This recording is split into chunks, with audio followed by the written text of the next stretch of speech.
விலைவாசி உயர்வு சிந்திச்சு பாருங்க. அண்ணா திமுக ஆட்சியில என்ன விலைவாசி, திமுக ஆட்சியில என்ன விலைவாசி, அரிசி என்ன விலைன்னு பாருங்க. அண்ணா திமுக ஆட்சியில சாப்பாடு அரிசி பச்சரிசி 40 ரூபாய் ஒரு கிலோ, திமுக ஆட்சியில ஒரு கிலோ 75 ரூபாய்க்கு விற்கிது. அதோட பொன்னி புழுங்கல் அரிசி அண்ணா திமுக ஆட்சியில 45 ரூபாய், இன்னைக்கு 75 ரூபாய். இட்லி புழுங்கல் அரிசி ஒரு கிலோ அண்ணா திமுக ஆட்சியில 30 ரூபாய், இன்னைக்கு திமுக ஆட்சியில 55 ரூபாய். கடல் எண்ணெய் ஒரு கிலோ அண்ணா திமுக ஆட்சியில் 130 ரூபாய், இப்ப 200 ரூபாய்க்கு விற்கிது ஒரு கிலோ. நல்லெண்ணெய் ஒரு கிலோ 250 அண்ணா திமுக ஆட்சியில, இன்னைக்கு 500 ரூபாய்க்கு விற்கிது. தோரம் பருப்பு அண்ணா திமுக ஆட்சியில ஒரு கிலோ 74 ரூபாய், இப்ப 120 ரூபாய்க்கு விற்கிது. உளுத்தம் பருப்பு ஒரு கிலோ 79 ரூபாய் அண்ணா திமுக ஆட்சியில, இன்னைக்கு 1200 ரூபாய்க்கு விற்கிது. இப்படி அன்றாடு வேலைக்கு சென்று இன்றைக்கு அவர் வீட்டில் அடுப்படிகின்ற குடும்பம் பல இருக்குது.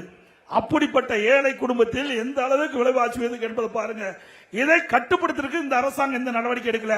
இதே அண்ணா திமுக ஆட்சி இருக்கின்ற பொழுது எந்த உணவுப் பொருள் விலை ஏறினாலும் அந்த உணவுப் பொருளை விலையை கட்டுப்படுத்துவதற்கு விலை கட்டுப்பாட்டு நிதியம் ஒரு 100 கோடி ஒதுக்கி எந்த மாநிலத்தில் பருப்பு விலை குறையா இருக்குது, புளி என்ன விலை குறையா இருக்குது, அதை கொள்முதல் செஞ்சு தமிழ்நாட்டில் கொண்டு வந்து கூட்டுறவு சங்கத்தின் மூலமாக விற்பனை செஞ்சு உணவுப் பொருளுடைய விலையை கட்டுப்பாட்டில் வைத்திருந்த அரசாங்கம்.